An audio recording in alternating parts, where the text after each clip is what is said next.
আজকে রান্না করব নদীর মাছ চচ্চড়ি। দেখেন এখানে আমি মাছগুলো ভালো করে কেটে নেব। দেখেন অনেক সুন্দর লাগছে মাছগুলো। নদীর মাছগুলো তো খেতে অনেক সুস্বাদু হয়।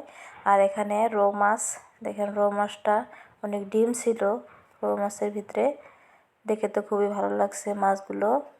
এই রৌ মাছগুলো আমি পছন্দ করি। আর নদীর মাছটা আমার হাজব্যান্ডও অনেক পছন্দ করে, সেজন্য আজকে নদীর মাছটা আনলো।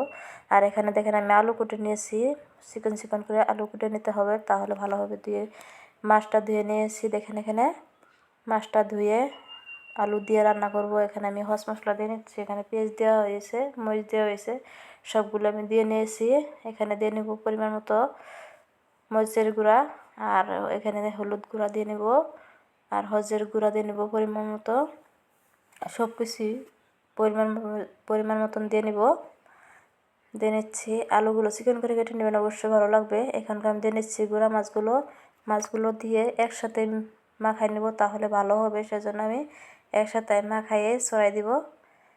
এখানকার লবণ দিয়ে নিচ্ছি পরিমাণ দিয়ে, সব কিছু দিয়ে ভালো করে মাখাই নেব। অল্প পরিমাণ তেল দিয়ে নেব, তেলটা দিয়ে নিচ্ছি। তেলটা দিয়ে একবারেই বসাই দেবো, তাহলে ভালো হবে। তেলটা দিয়ে ভালো করে মাখাই নেব। প্রথমে মাখাই নিচ্ছি তেলটা দিয়ে।